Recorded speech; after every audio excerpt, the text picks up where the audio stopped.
அனைவருக்கும் வணக்கம். இந்த இனிய சண்டே, இன்னைக்கு தான் ஃபர்ஸ்ட் டே போடுறேன். சண்டே இன்னைக்கு நல்லா ஸ்பெஷல் இருக்கும். எல்லார் வீட்லேயுமே ஸ்பெஷல் இருக்கும். எல்லாரும் பிள்ளைங்களையும் விளையாட அனுப்பியிருப்பீங்க. விளையாட போயிட்டு வந்து ரொம்ப பசியோடு வந்து சாப்பிடுவாங்க.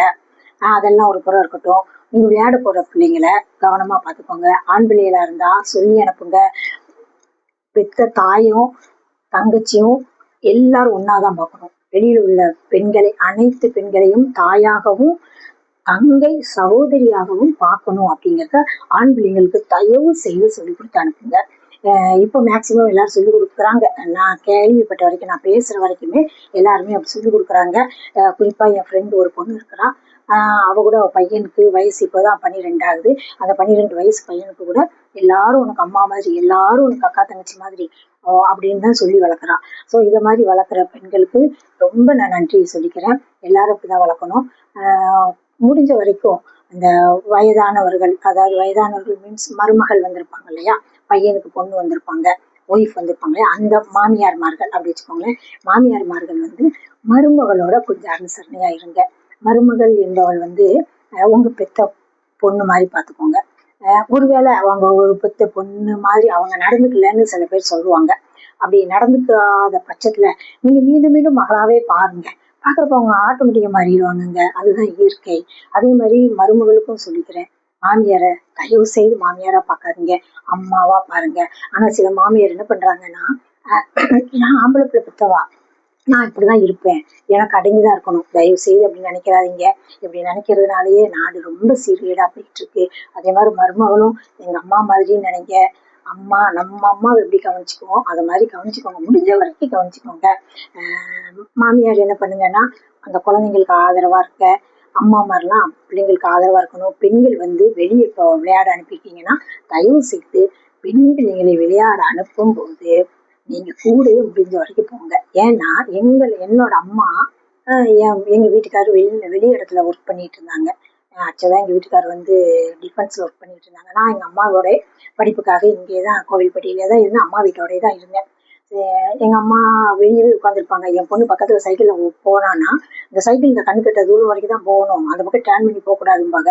ஒருவேளை என் பொண்ணு ஒரு நாள் டேர்ன் பண்ணி எங்க அம்மா கண்ணுக்கு தெரியாம லைட்டை டேர்ன் பண்ணா குடு குடு குடுன்னு ஓடிடுவாங்க.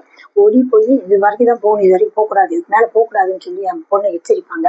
1/2 அவன் சைக்கிள் ஓட்டினாலும் சரி, அவன் 5 நிமிஷம் ஓட்டினாலும் சரி, எங்க அம்மா கூடவே இருப்பாங்க. நான் என் பெரிய பிள்ளைய வளர்க்கறதுக்கு நான் பெரிய லெவலில் எனக்கு சிரமமே இல்லை. காரணம் என்னன்னா, எங்க அம்மா வீட்டோட இருந்தேன். எங்க அம்மா என் பிள்ளைங்களை ரொம்ப நல்லா கவனிச்சுக்குவாங்க, எங்க அம்மா பார்த்துக்குவாங்க. ஸோ எனக்கு அந்த கவலை இல்லை. இப்போ வந்து பெரியவங்க வந்து அவங்கவுங்க வேலையில அவங்கவுங்க ஓடிட்டே இருக்கிறாங்க. கவர்மெண்ட் வேலை பார்க்குறவங்களும் அவங்கவுங்க வேலையில இருக்கிறதுனால நீங்க கொஞ்சம் யங்ஸ்டர்ஸ் பிள்ளைங்களாம் கொஞ்சம் பிள்ளைங்களை கவனிக்கிறது கொஞ்சம் சிரமமாக தான் இருக்கு. எல்லாருமே வேலைக்கு போயிட்டு இருக்கீங்க. அந்த வேலைக்கு போற நேரம் தவிர்த்து மற்ற நேரங்களில் பிள்ளைங்களை ரொம்ப கவனமா கவனிங்க. பிள்ளைங்களை ஒரு இடத்துல, பாதுகாப்பான இடத்துல விட்டுட்டு போங்க. தயவு செய்து சுற்றத்தாரையும் சூழலையும் தயவு செய்து நம்பாதீங்க. என்னடா நான் இப்படி சொல்றேன்னு நினைக்காதீங்க. எல்லா நியூஸ்ல பாக்குறப்ப என்ன வருதுன்னா, வீட்டுக்கு வருகின்ற தொடர்ந்து வரும் எனது சொந்தக்காரர் தான் இப்படி என் பிள்ளைய பண்ணிட்டாரு, என் அண்ணன் பிள்ளைங்க தான் அப்படி பண்ணிடுச்சு, என் தூரத்து தம்பி பிள்ளைங்க தான் அப்படி பண்ணிடுச்சு, எங்க சித்தப்பா பையன் அப்படி பண்ணிட்டா, இப்படிதான் நியூஸ் அதிகமா நான் பாக்குறேன். ஸோ யாரையும் நம்பாதீங்க. எங்கள்கிட்ட ரொம்ப பழகினவங்க அப்படி பண்ணிட்டாங்க, அதனால யாரையும் நம்பாதீங்க. என்னடா இந்த அம்மா இப்படி பேசுது அப்படின்னு தயவு செய்து நினைக்காதீங்க. நான் உண்மையான விஷயத்த தான் நான் சொல்லிக்கிட்டு இருக்கேன். எல்லா பெண் பிள்ளைங்களும் ரொம்ப பத்திரமா இருக்கணுங்கிறதுல நான் ரொம்ப இதா இருக்கிறேன், ரொம்ப கான்சியஸா இருக்கிறேன்.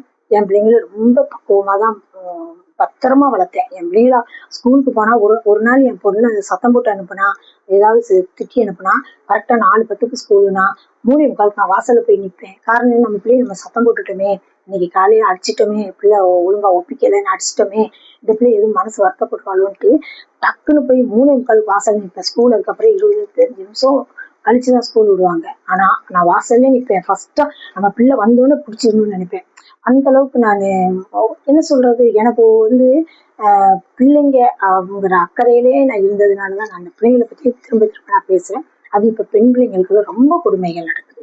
அதனால தயவு செய்து யாரையும் நம்பாதீங்க. பக்கம் அக்கம் யாரையுமே நம்பிடாதீங்க. பேசுங்க, பழகுங்க, ஷேர் பண்ணுங்க, எல்லாம் பண்ணுங்க. பட் குழந்தைகள் மட்டும் யார்ட்டையும் நம்ம விட்டுட்டு போகவே போகாதீங்க. நம்ம பிள்ளைங்க நம்ம கைக்குள்ள இருந்தாதான் கவனமா வளரும். அதனால ரொம்ப கவனமா வளங்க. மீண்டும் உங்களுக்கு நன்றி சொல்லிக்கிறேன். மறுபடியும் ஒரு வீடியோவில் சந்திக்கிறேன். இன்னும் பல விஷயங்களை ரொம்ப தெளிவாக சொல்ல இருக்கிறேன். நன்றி, வணக்கம்.